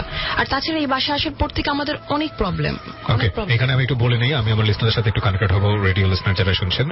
আমরা আসলে ওনাকে ফেসবুক থেকে কালেক্ট করেছি। আপনি ফেসবুকের মাধ্যমে এসেছেন এখানে, রাইট? ফাইন। যে বিষয়গুলো রেজা ভাই ওনাকে বলছেন সেগুলো রেজা ভাইয়ের নিজস্ব জায়গা থেকে। আমি জানি না উনি কেন, কিভাবে বলতে পারেন একটা মানুষের অতীত নিয়ে এতটা। ভবিষ্যতে উনি বলবেন, কিন্তু আমি স্টোরিটা রিভিল করতে চাই। ভাই যে মারা গেছে সেটা আমি জানি আর কি, আমি বলতাম। ওকে, একটু শুনি আপনার কাছ থেকে, মানে ঘটনাটা কি, কিভাবে ঘটছে। ফাইনালি আমি ভয় পাইছি এই বাসায় আসার পর। তো এই বাসায় আসার পর আমি একদিন ঘুমাচ্ছি, আমার বাসায় পরদিন গেস্ট আসবে। তো আমি রান্না বাড়া করছি, তারপর ভাবলাম অনেক টায়ার্ড, ঘুমায় যাই। তখন আমি লাইটটা অফ করছি, অ্যাকচুয়ালি ভাগ্নির সাথে থাকে। তো হঠাৎ করে সামন আমার হাত ধরে টানতেছে, এই হাত। মেবি হ্যালুসিনেশন হতেই পারে। এই হঠাৎ করে পাশে তাকায় দেখলাম পাশে একটা ছেলে তাকায় আছে, তার নাক দিয়ে, চোখ দিয়ে, মুখ দিয়ে ব্লাড পড়তেছে। তো আমি অনেক জোরে জোরে চিৎকার করি, মানে সবাই আসার পর আমাকে উঠে আমি সেন্সলেস হয়ে যাই। Okay. বাট আমার পাশে যে ঘুমায় সে কখনো শুনতে পারে না আমার চিৎকার। এটা নিয়ে আমার 2 বার এরকম চিৎকার হয়েছে। যে করেন আসলে কি চিৎকার করেন নাকি চিৎকার করার মতো মনে হয় আপনার? না আমি চিৎকার করি, তারা সবাই শুনতে পারে। কিন্তু আশপাশের লোক আমার পাশে যে ঘুমায় সে কখনো শুনে শুনতে না। পারে না, ও পরে এটা শুনে। কতদিন আগে হয়েছে? রোজার ঈদের আগে এই ঘটনা, রোজার মধ্যে একটা আচ্ছা ঘটনা কিবরিয়া ঘটছে। ভাই, এই যে বিষয়টা এটার বৈজ্ঞানিক ব্যাখ্যা নাই, কারণ উনি চিৎকার করে পাশের লোক শুনে না, যে পাশের লোক যদি বয়রা হয় তাহলে শুনবে না, এটা বৈজ্ঞানিক ব্যাখ্যা। আর বৈজ্ঞানিক ব্যাখ্যাটা কি? এই জিনিসটা মানে জানতে চাচ্ছেন কেন হচ্ছে? মানে সে মানে আমাকে আমরা বলতেছে পাশের আমি রুম শুনি থেকে না, শুনতেছি, কিন্তু ও শুনে সাইডে না। যে আমার মেয়ে ঘুমায়, আমার মেয়ে শুনে না। মানে এটা কি শুধু আপনার মেয়ের ক্ষেত্রেই হয় নাকি যেই ঘুমায় সেই শোনে না? না ও না। একাই ঘুমায় আমার সাথে, আর কেউ থাকে না। তাহলে ওর মেয়ের সমস্যা হতে পারে। ও বলে কি আমি তো শুনিনি, তুমি যে চিৎকার করতেছো আমি শুনিনি। মানে ওর কি কানে কোনো সমস্যা আছে বা কোনো সমস্যা না আছে? সবাই আসার পরে ও ঘুম থেকে ওঠে। Strange. এটা স্ট্রেঞ্জ না, এই সমস্যাটা হয়, এটা যেহেতু বৈজ্ঞানিক ব্যাখ্যা আমি দিলাম, যদি পাশের লোক বয়রা হয় তাহলে শুনবে না, কিন্তু মেয়েটা তো বয়রা না। বৈজ্ঞানিক ব্যাখ্যা বয়রা না, ও তো শুনবে। ভয় না। হুম। এটা সমস্যা যারা খরগোশ পালে, ঘরে দুর্গন্ধ হয়, ওদের এই সমস্যাগুলো হয়। আপনি কি খরগোশ পালেন? খরচ রিসেন্ট একটা ছিল, মারা গেছে? মারা গেছে? হ্যাঁ। বেড়াল আছে। বিড়াল ভালো জিনিস, পবিত্র জিনিস, বিড়াল সময় পরিষ্কার থাকে। যারা খরগোশ পালে যে বাসায়, সে বাসায় গন্ধ হবে। আপনার আব্বা আম্মা কি নামাজি? ইনশাল্লাহ। সবাই আব্বা তো খুব স্টাইলিস্ট। খরগোশ যারা পালে তাদের এই সমস্যাগুলো হয়। এর মানে এই না যে খরগোশ পালা বাদ দিয়ে দিবেন। আমরা জানি যে জীবজন্তুর সাথে অনেক কিছু আসে। এই আজকে আপনাদের পর একটা স্টোরি বলবো আমি। আচ্ছা। ছেলেটার নাম খুরশেদ আলম, খুবই Okay. মানে ভয়ঙ্কর স্টোরি। আপনার যেটা সমস্যা হয়েছে, এটা যদি রেগুলার শুনে সেক্ষেত্রে আমি সমাধান করে দিতে পারবো, যে নেক্সট টাইম শুনবেন না। এটা খুবই একটা কমন প্রবলেম, অনেকেরই হয়, যারা ঘুমের মধ্যে শব্দ করে ওঠে, বোবায় ধরা বলি। যদি আপনি বাসাতে খরগোশ সরাই দেন, আপনার সমস্যার সমাধান হয়ে যাবে, টোটালি যদি সরাই দেন। এই হচ্ছে বেসিক একটা সমাধান। তারপর আপনি বলেন, একটু শুনি। তারপরে নেক্সট টাইম আরেকটা ঘটনা ঘটলো এরকমই, রোজার মাসে। তখন আমি ঘুমাচ্ছি, সকালবেলা সেম ভাবে আমার হাত টানতেছে। আমি ঘুমাচ্ছি, তখন আমি একদম স্পষ্ট বুঝতে পারতেছি হাত টানতেছে, অনেক জোরে জোরে চিৎকার দিচ্ছে। ওই দিন আব্বু আম্মু হোল ফ্যামিলি মেম্বার উঠে আসছে। উঠে আসার পর আমার বোন দেখতেছে আমার হাত পুরো বাঁকা। আমি Okay. বলতেছি যে আমার হাত আগুনে পুড়ে গেছে, আমাকে কিছু লাগিয়ে দাও, বরফ টরফ কিছু দাও। পরে ও বলতেছে যে হাত তো পুড়েনি, কিছুই হয়নি। তারপর থেকে আমি প্রায় 1 সপ্তাহের মতো আমার হাত মানে আগুনের মতো জ্বলছে।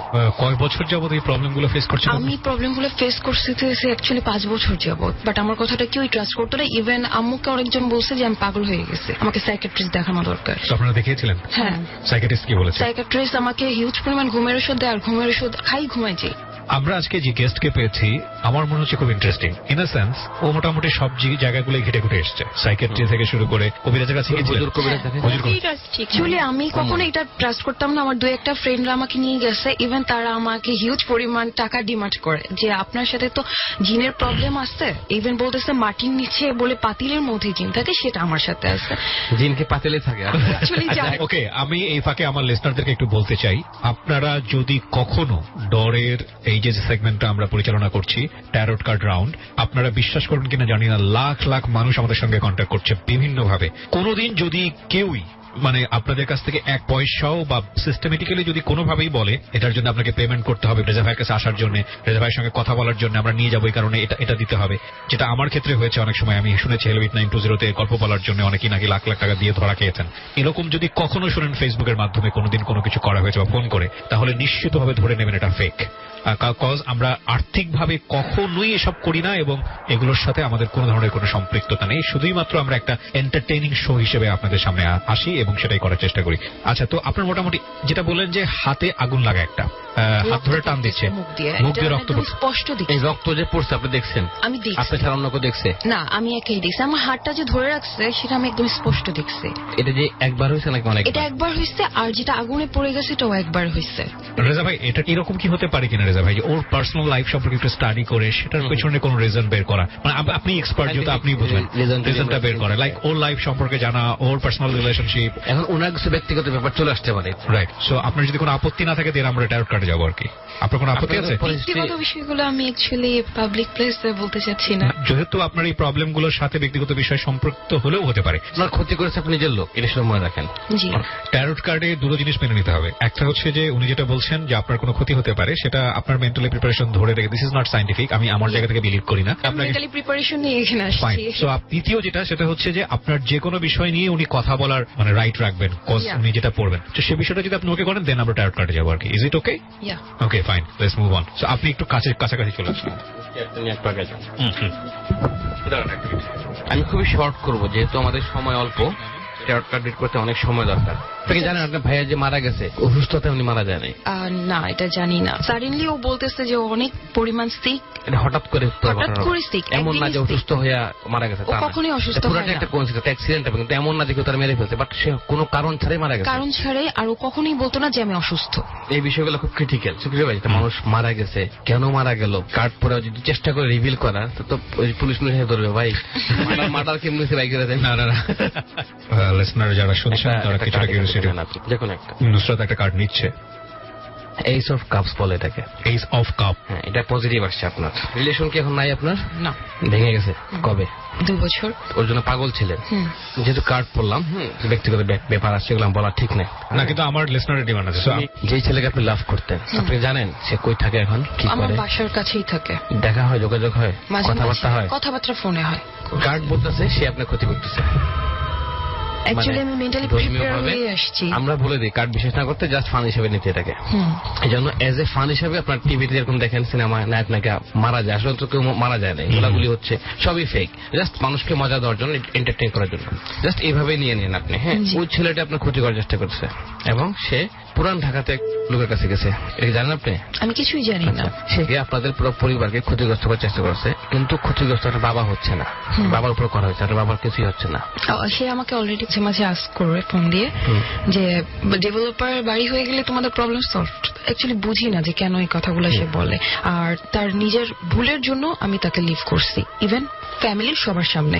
এরপরে থেকেই তার সাথে আমার কোনো রিলেশন নেই। আপনার বাবার উপর এফেক্ট হয় না, কারণ হচ্ছে আপনার বাবা দাড়িতে, হাতে, বিভিন্ন জায়গায় মেহেন্দি ইউজ করে। হ্যাঁ, এবং খুব পিওর মেহেদি ইউজ করে, জেনুইনটা, যে আমরা বাজারে কিনি মেহেদি। আমার বাসায় মেহেন্দি গাছ আছে, সেটা ওটা ইউজ করে। এর মানে এনারে মেহেন্দি ইউজ করলে মানুষ সেফ থাকবে। বাবা পরেশগার, মাও পরেশগার, এভরিওয়ান বাসায় উইদাউট মি, আপনি ছাড়া। এই জন্য আপনি ভূতে ধরে নামাজ পড়তে হবে। হ্যাঁ, এবং সবচেয়ে বেশি ক্ষতিগ্রস্ত হবে আপনার বোনের মেয়ে। বোনের বাচ্চা কাছে আছে? হ্যাঁ, একটা মেয়ে আছে, ও ক্ষতিগ্রস্ত হবে। তো ওই জন্য ওই বাইরে হয়ে গেছে, ভালো হয়েছে, নিশ্চয় করতে শুনলে। ক্লাস 10 এর পরে অলরেডি লিভার প্রবলেম হচ্ছে। হ্যাঁ, মেয়ের ওই সমস্যা করে। এবং লিভার প্রবলেম নরমালি আমরা জানি লিভার প্রবলেমটা হয় অ্যালকোহল খেলে হয়, বাট ওর থেকে সবচেয়ে বেশি প্রবলেম ডাক্তার আমাকে বলে দিয়েছে। আপনার সমস্যার সমাধান হয়ে যাবে আজকের পর থেকে ইনশাআল্লাহ। ওই ছেলেটা থেকে আপনার দূরে থাকতে হবে, সবচেয়ে ইম্পর্টেন্ট, দূরে থাকতে হবে। এবং আপনার বাবাকে বলবেন আপনাকে ছোট বাচ্চাটাকে যাতে মানে সূরা পরে ফু দেয় ডেইলি, এটা করবেন। এটা কোনো করেন না আপনারা, কিন্তু করবেন এটা। আচ্ছা, আর একটা কাজ নেন, উনি যে সমস্যা জানতে চাচ্ছেন না শুধু সেটা ইয়ে করে দিন। ওকে। ওই রিলেশনশিপটা ব্রেকআপের পরে আমার আব্বু আম্মু চাইছে আমি একটা সেটেল লাইফে যাই। মানে আমার জন্য অনেক ছেলেই দেখা হচ্ছে বাসা থেকে, ফ্যামিলিগত ভাবে মিট হলো, সেটা কোনো না কোনো ভাবে ভেঙে যায়। ভাঙে আপনার জন্য। হ্যাঁ, ওই যে কথা বললাম আমি, কিন্তু এই যে বলতেছি এগুলো বিলিভ করবেন না, জাস্ট এক কান দোকান এক কানে বের করেন, এটা শুনে রাখেন নিজের সেফটির জন্য। যে ছেলেটার কথা বললাম সে ক্ষতি করার চেষ্টা করছে। এবং এখানে একটা কার্ড আছে ডেথ, আপনি যে উঠেছেন, হ্যাঁ 78 কার্ড আছে এখানে। কার্ডটা সিম্বল করে যে আপনার বাসায় কেউ মারা গেছে, খুব আপন কেউ মারা গেছে, আপনি একটা বলছেন ভাই। এখন আপনার লাইফে একটা চেঞ্জ আসবে আজকের পর থেকে, আপনি 7 দিন সেফ থাকবেন। এখন যে যাবেন রেডিও থেকে বাসায় সেফটি যাবেন, আপনার বাসায় আরো কিছু লস হবে। এখন কি লস হবে আমি জানি না। এখন ছোট বাচ্চাদের খেয়াল রাখবেন, আপুকে বলবেন খেয়াল রাখতে, ডাক্তার দেখাইতে। খুব মানে মানুষ খুব মারা গেছে মোটামুটি আমার বাসায়, মানে 2 বছরে 5 জনের মতন মারা গেছে। হ্যাঁ, মানে সব মৃত্যুগুলোই খুব মানে খুব ক্লোজ, আনকমন মৃত্যু, নর্মাল মৃত্যু, ন্যাচারাল ডেথ ছিল। যেমন ন্যাচারাল ডেথ ছিল শুধু দাঁড়ানোর, ভাবছি অনেক বয়স, কিন্তু ভাইয়া মারা গেছে, ফুপ্পি অনেক ইয়াং এজ, হঠাৎ করে সে মারা গেছে, আমরা জানিও না। অনেক সময় আমরা জানি যে কিছু কিছু কুফরি কালাম থাকে যেগুলো খুবই ডেঞ্জারাস, যেগুলো গাছের মধ্যে বাঁধা হয়, মানুষের ক্ষতি করার জন্য করে। তো গাছের মধ্যে তাবিজ বাঁধে, ওনার হাতের নখ, যেমন মাথা আসতালেন তো চিরুনির মধ্যে চুলটা লেগে গেল, ওটা যদি কেউ পেয়ে যায়, বা নখ কাটার সময় নখের অংশ বা কাপড়ের কোনো অংশ, এগুলোতে তাবিজ করা হয়। এবং তাবিজের এফেক্ট এরকম হয় যারা পরেশগার না হয়, ওরা এরকম হুট করে বেশি এফেক্ট হয় এবং খুব দ্রুত 6 মাসের মধ্যে দেখবেন সে অসুস্থ মারা গেছে কোনো কারণ ছাড়াই। আমাদের ফ্যামিলিতে আমরা সবাই সিক হয়ে পড়তেছি অলরেডি হচ্ছে।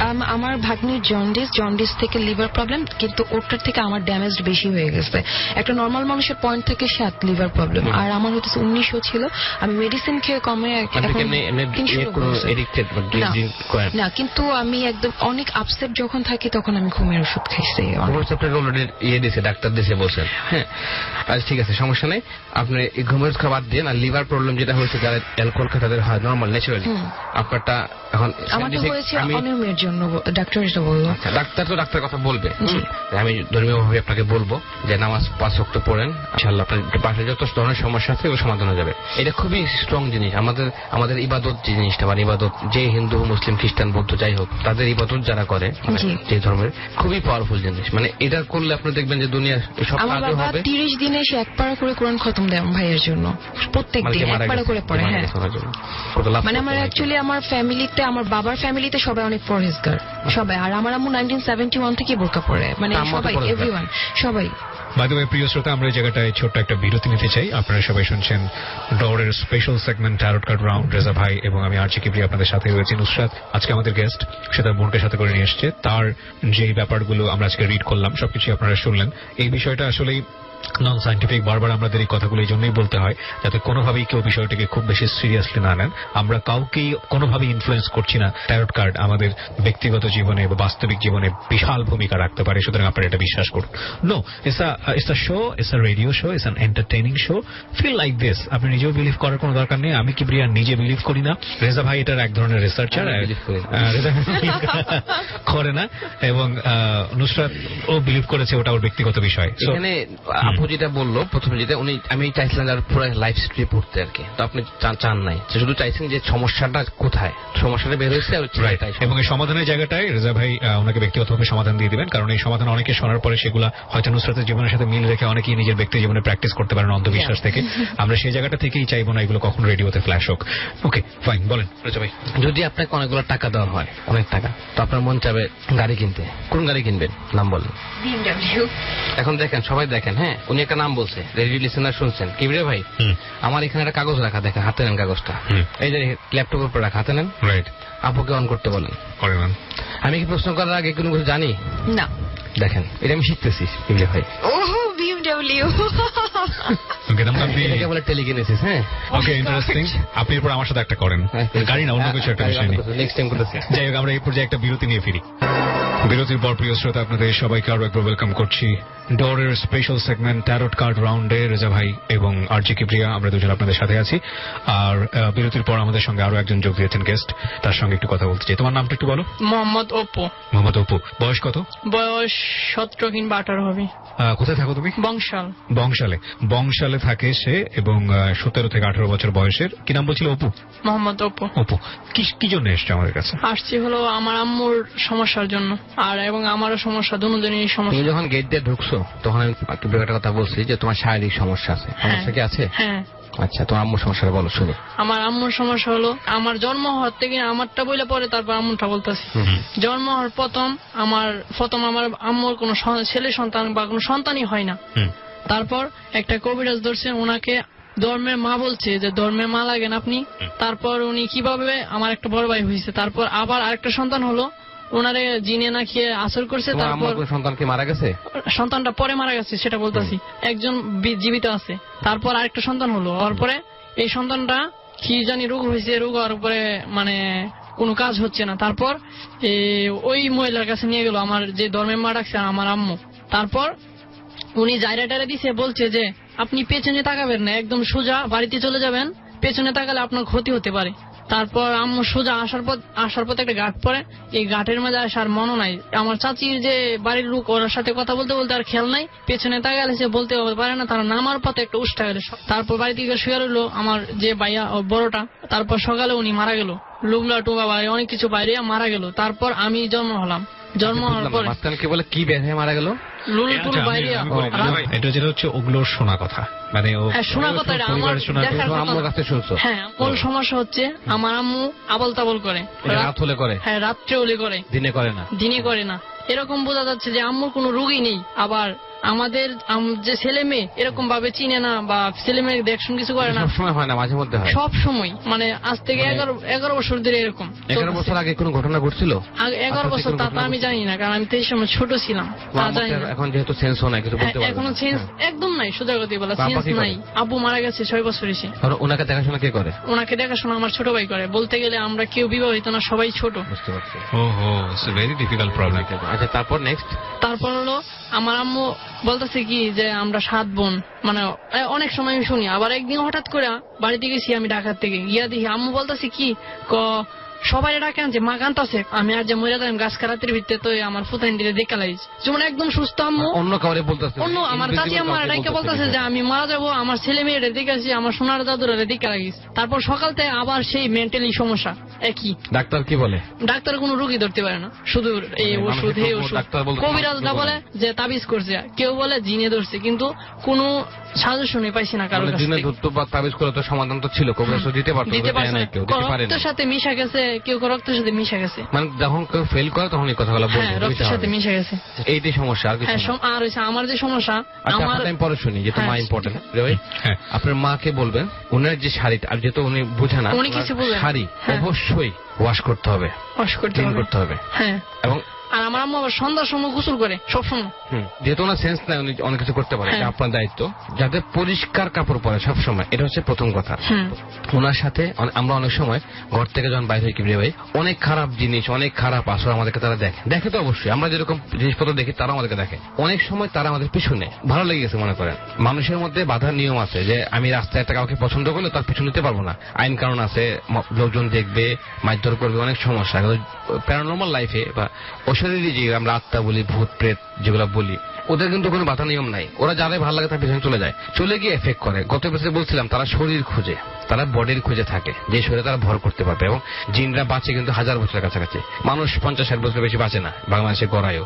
তো ওরা যখন শরীরটা নিয়ে নেয় তখন আস্তে আস্তে আস্তে আস্তে মানুষের সেন্স চলে যায়। এটা কিন্তু মানে হুট করে হবে না, আস্তে আস্তে হবে। এবং চিকিৎসা কোনো কিছু কাজ করবে না, কবিরাজরা পারবে না, যদি কোনো ইফ্রিট টাইপের জিন থাকে, শক্তিশালী জিন থাকে, পারবে না। তো এই হচ্ছে বিষয়। তো আপনার আম্মুর যে প্রবলেমটা আমি যেগুলো বলতেছি কি ঠিক আছে? হ্যাঁ ঠিক আছে। এরকমই আমরা যারা বাসায় থাকি বা যারা এখন লিসেনার ডর শুনতেছি বা আমাদের টেটকার প্রোগ্রাম শুনতেছি, তারাও একটু খেয়াল রাখবেন, যদি আপনাদের আশপাশে কোনো উপস্থিতি ফিল করেন দোয়া পড়বেন, কারণ উপস্থিতি ফিল করাটা খুবই স্বাভাবিক। কারণ আমার এই কথাগুলো জিনরাও শুনতেছে, যারা ধর্মীয় বিশ্বাস করেন তারা বিশ্বাস করেন যে জিন নামে একটা প্রজাতি পৃথিবীতে অবস্থান করে।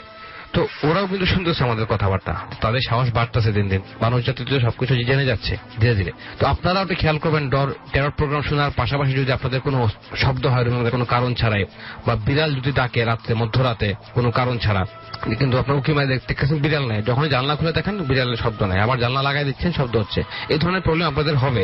এবং এগুলো একটু খেয়াল রাখবেন, দোয়া পড়বেন, ইনশাআল্লাহ ঠিক হয়ে যাবে। আর আমার যে সমস্যাটা তো শুরু হচ্ছে তা হলো আমার বোন জন্মগ্রহণ করার পরেই, আমার বোন জন্মগ্রহণ করছে। বোন কই এখন? আমার নানু বাড়িতে থাকে, ও পড়াশোনা করে। আচ্ছা, এটা কোনো সমস্যা নাই। আমি কি সমস্যা বলে? আমার যে সমস্যা, আমার প্রতিদিনই সমস্যা, মানে কি যে স্বপ্ন দেখি আমি নিজেও বলতে পারি না ঘুম থেকে ওইটা। অনেক সময় বলতে পারি আর অনেক সময় বলতে পারি না। অনেক সময় শয়তান দেখি, অনেক সময় কোথায় যেমন আমার মাইতে নিয়ে ফালাইতে পড়ছে, অনেক কিছুই দেখি, যা পরে সকালে আবার মনে থাকে না। আমার কিছুক্ষণ পর আমার সবকিছু ভুলা যায়। প্রতি রোজ গোসল করতেছি ঘুমাতে, ওইটা যে আমার কি এই একটা রোগ হলো। আমার আম্মার ছোটবেলা থেকে কষ্ট করে অহনো কষ্ট, অনেক সময় মাথার মাঝে বাড়ি মারি যে আল্লাহ আমি কি অপরাধ করলাম, আমার কেউ রোগ দেওয়া হলো, আমার আম্মুকে রোগ, সবাই ছোটবেলাতে কষ্ট, এখনো কষ্টই। অনেক সময় সুসাইড করবো, পরে আবার চিন্তা করলাম যে সুসাইড করলে তো আবার আমাকে দুজকে নিব, এত কষ্ট করে গেলাম, আবার হেন দুজকে যেমন লাগে। ভাই বলেন আসলে কি বলতে পারেন ওকে? আপনার ভাই বোন কয়জন? আমরা 4 ভাই 1 বোন। আপনাদের সবার মধ্যে সমস্যা হবে আস্তে আস্তে, হ্যাঁ আমি বলে দিচ্ছি আপনাকে। ঠিক আছে, আমার বড় ভাইয়ের এই আমার যে রোগটা সেও শেয়ার করছে না, আবার আমি যখন বাইরে গেছি কিন্তু বোন ছাড়া সবার মধ্যে সমস্যা হবে। বোন সবচেয়ে খুশি থাকবে, হাসি খুশি থাকবে। আমার বোনটাই সুখী আছে, আর কেউ সুখী নাই।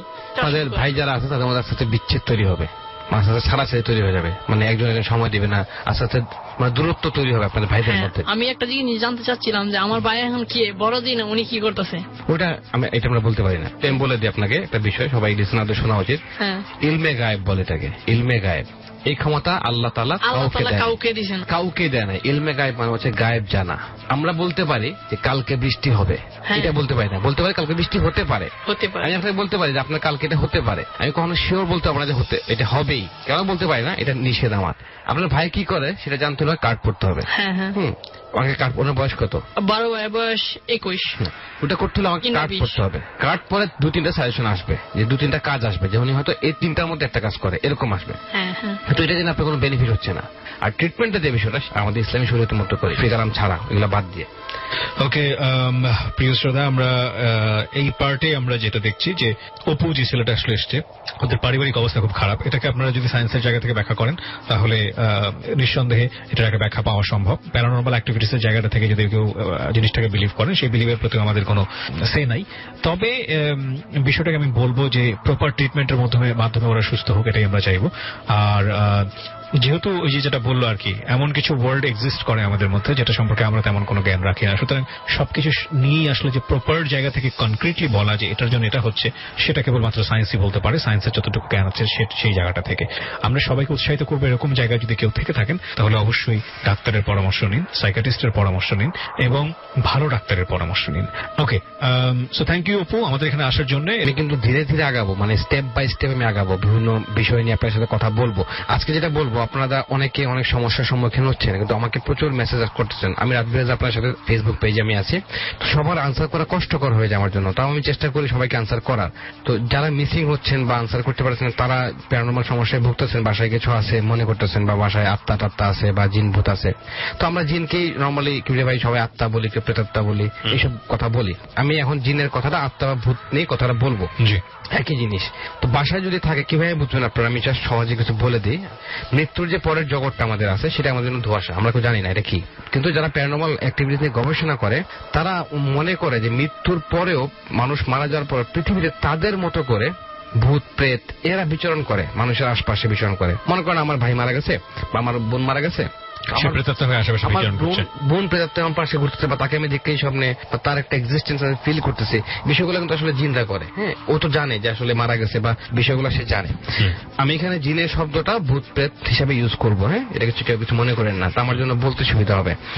এখন বিষয়টা প্রিয়জনদেরকে ছেড়ে তারা যখন অন্য কোথাও চলে যায়, মানুষ মারা যায়, তারাও চায় যে প্রিয়জনকে দেখতে চায়, যে বাবা মারা গেল, তারা দেখতে চায় সন্তান ঠিক আছে কিনা, সন্তান কি করতেছে। অনেক সময় সন্তানের এক্সিস্টেন্স ফিল করে। আমরা অনেক সময় বিষয়গুলো বুঝতে পারি আমরা হেসে উড়িয়ে দিই বিষয়গুলা। যে আমরা যেমন সিনেমা দেখছি, ভূতের সিনেমা, যে ভূত আসছে আইসা মানুষকে মেরে ফেলছে। তো গবেষকরা যারা আছে, রিসার্চাররা, তারা এটা বিশ্বাস করতে রাজি না, যে না, সিনেমা যেটা হয় বাস্তবে আসলে বিষয়টা এরকম না, বাস্তবে একটু ভিন্ন। তার গবেষকদের মতে হচ্ছে যে প্রিয়জন ওদের সাথে আত্মারা একটা মাধ্যম তৈরি করে যোগাযোগ করার। আত্মারা যখন যোগাযোগ করার মাধ্যম তৈরি করে, তখন যদি ওরা ভয় পেয়ে যায়, তখনই আত্মাটা ওই মানে রিলেশনটা ব্রেক হয়ে যায়, আত্মার সাথে মানুষের রিলেশনটা ব্রেক আপ হয়ে যায়, আর হয় না জিনিসটা। মানে শুধু ভয় পেলেই হয়, ভয় পেলেই সমস্যা হয়। তো আমরা কিন্তু ভয় পাই। আমরা যদি আসলে ভয় না পাই, সাহস করে যদি চেষ্টা করি যে আমার দাদা মারা গেছে বা দাদি মারা গেছে, আমি ফিল করতেছি যে আমার বাসায় কিছু একটা আছে, এটা হয়তো জিন হতে পারে অথবা আপনার দাদা দাদির রূপে কেউ আসতে পারে, কিন্তু হয়তো এটা আল্লাহ একটা নিয়ামত। যদি আত্মা আমরা জানি পৃথিবীতে ফিরে আসে না। এখন মহাজগতে অনেক কিছু আছে যা আমরা জানি না, অনেক কিছু আছে যা আমাদেরকে বলা হয় নাই, সেগুলো আমরা জানি না। তো বিষয়টা ঠিক এরকম, তারা আমাদেরকে জানান দেয়, কিন্তু আমরা যদি ভয় পাই তাহলে জিনিসটা কমিউনিকেশনটা গ্যাপ হয়ে যায়। তো বিশেষজ্ঞ যারা আছে তারা বলছে যে বিভিন্ন দিক আছে, এই দিকগুলো যদি আপনার বাসার মধ্যে রিয়েলাইজ করেন তাহলে বুঝবেন যে something wrong at your home. প্রথম যে কারণটা হচ্ছে সেটা হচ্ছে যদি হঠাৎ করে দেখেন সবকিছু ওকে, কিন্তু বাসার বাল্বের আলো কমে যাচ্ছে, বা একটা লাইট লাগাচ্ছেন বারবার, ওই লাইটটাই বারবার ফিউজ হয়ে যাচ্ছে, ওই একই হোল্ডারে ক্যান্ডেল লাইন সব ঠিক আছে, বাট ওই স্পেসিফিক ওই জায়গায় লাইটটা বারবার ফিউজ হয়ে যাচ্ছে। তারা কি কোনো মেসেজ দিতে চায়? ওরা মেসেজ দিয়ে যায়, হ্যাঁ, কারণ আমরা জানি যে এরকম জিন জাতীয় বা আত্মা জাতীয় জিনিসের মধ্যে ইলেকট্রোম্যাগনেটিক একটা পাওয়ার থাকে। আমি একটা অলরেডি মেশিন একটা অর্ডার করছি, যে মেশিনে ইলেকট্রোম্যাগনেটিক ফিল্ড ধরা যায়, মেশিন থাকে। ওটা নিয়ে আমরা নেক্সট আমরা যেদিন যাবো হন্টেড প্লেস গুলোতে, সেগুলো নিয়ে আমরা কিবরে ভাই দেখবো যে আসলে আশপাশে কতটা পাওয়ারফুল জিনিস আছে। তো এই বিদ্যুতের সাথে তাদের একটা কানেকশন থাকে। হ্যাঁ, কারণ যেহেতু ইলেকট্রোম্যাগনেটিক ফিল্ড তাদের বডি থাকে, তাদের বডি অনেক হিট হয়। তো বাল্ব যদি হঠাৎ করে বন্ধ হয়ে যায় বা কেটে যায়, বারবার কেটে যাচ্ছে, তখন ভাববেন যে এখানে সামথিং কিছু একটা আছে। তো আপনি ওই জায়গাটাকে মাধ্যম হিসেবে ধরে নেবেন। তারপর যদি দেখেন যে বাসার তাপমাত্রা হঠাৎ করে চেঞ্জ, আপনার রুম 4টা রুম, 3টা রুমের টেম্পারেচার নর্মাল, বা অন্য রুমের টেম্পারেচার বেশি ঠান্ডা বা বেশি গরম, তাহলে ভাববেন যে ওই রুমে কিছু একটা আছে। বা আপনি ওই রুমে ঢোকার সাথে সাথে আপনার লোমগুলা দাঁড়া যাচ্ছে। বাথরুমে যাচ্ছেন, বাথরুম নর্মাল, বাট একটা বিশেষ কোন রুম, যে রুমে সচরাচর মানুষ যাওয়া আসা করে না, রুমটা অ্যাবান্ডন পড়ে আছে, হঠাৎ যাওয়া আসা, বা ড্রয়িং রুম যেটা আমরা বলি, গেস্টরা আসলে রুমটা খোলা হয়। ওই রাত্রেবেলা রুমে ঢুকছেন, শরীরে কেমন জানি লাগতেছে আপনার, বা আপনি এখন আমার কথা শুনতেছেন, আপনার কাছে মনে হলো পিছনে কেউ একজন বসে আছে, বা আপনার এখানে আপনি শুয়ে শুনতেছেন, শীতের রাত, আপনি কম্বলে শুয়ে আছেন, বা আপনি ফিল করেছেন যে না, বিছানার নিচে কিছু একটা আছে। এবং আমরা জানি যে আমাদের বিছানার নিচে অংশ পরিষ্কার করা হয় না, এটা মনে রাখবেন। আপনি কিভাবে দেখতে পারেন, আমার কথা শুনতে শুনতে রুকি মারা দেখতে পারেন, কিছুই নাই, কিন্তু আপনি ফিল করতেছেন যে বিছানার নিচে কিছু একটা আছে। অনেক সময় কিন্তু আসলেই থেকে থাকে, আমরা জানি না। তারা কোনো আপনার ক্ষতি করবে না, জাস্ট তারা বিছানার নিচে থাকবে। আমরা জানি যে নোংরা জায়গা, ময়লা জায়গা, এসব জায়গায় জিনরা থাকে। আচ্ছা, হঠাৎ করে শুনতে পারেন যে আপনার নাম ধরে ডাকতেছে, আপনার মায়ের গলা, বাবার গলা বা পরিচিত কোনো গলা। আপনি আইডিয়া করছেন যে ও হইতে পারে এটা অমুক, আমার ভাই হইতে পারে, বাবা হইতে পারে, ডাকতেছে। আসলে আপনার বাবা তো ঘুমিয়ে আছে বিছানায়, ঠিক আছে। তখন বুঝবেন যে না, এটা অন্য কারো ডাক, এটা সামথিং রং। হ্যাঁ, এগুলো একটা মাধ্যমে, যেগুলো আমি বলতেছি এরকম কিছু কারণ আমি বলবো, এগুলো হচ্ছে সিস্টেম, যে আপনি বুঝতে পারবেন আপনার বাসায় কিছু আছে কিনা। আরেকটা হচ্ছে বিষয় হচ্ছে ঘড়ি, আমরা যে ওয়ালে ঘড়ি লাগাই, দেয়াল ঘড়ি, ঘড়ি চলতেছে, সুন্দর চলতেছে, হঠাৎ করে ঘড়ি বন্ধ হয়ে গেছে, কোনো কারণ নাই, হঠাৎ করে বন্ধ, এটা তো অবাক হওয়ার কিছু নাই। হ্যাঁ, যখন ঘড়িটা বন্ধ হয়েছে টাইমটা খেয়াল করবেন, কোন সময় ঘড়িটা বন্ধ হয়েছে। ওই সময়টা মনে করেন ঘড়ি বন্ধ হয়েছে 2টার সময়, 2টা রাতও 2টা হতে পারে, দিনও 2টা হতে পারে, টাইম 2টা।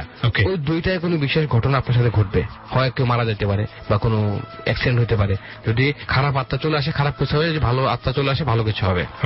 ওই টাইমটা খেয়াল করুন, যখন ঘড়িটা বন্ধ হয়ে গেল কিনা, বা বন্ধ হতে পারে, আমাদের ঘড়ির ব্যাটারি শেষ হলে বন্ধ হতে পারে, বাট যে টাইমটা তো ব্যাটারি ঠিক আছে, ব্যাটারি একটা ঘড়িতে একটা ব্যাটারি 6 মাস যায়, আপনার সেখানে 3 মাসে বন্ধ হয়ে গেল কারণ ছাড়াই। এটা অনেক সময় প্যারানর্মাল অ্যাক্টিভিটির কারণে বা ইলেকট্রোম্যাগনেটিক ফিল্ডের কারণে এটা হয়। আচ্ছা, তারপরে আরেক বিষয় আছে, যেমন ধরেন কোনো মানুষ মারা গেছে, আপনি তাকে দেখতে গেছেন, লাশ দেখতে গেছেন, লাশ দেখে বাসায় ফিরতেছেন।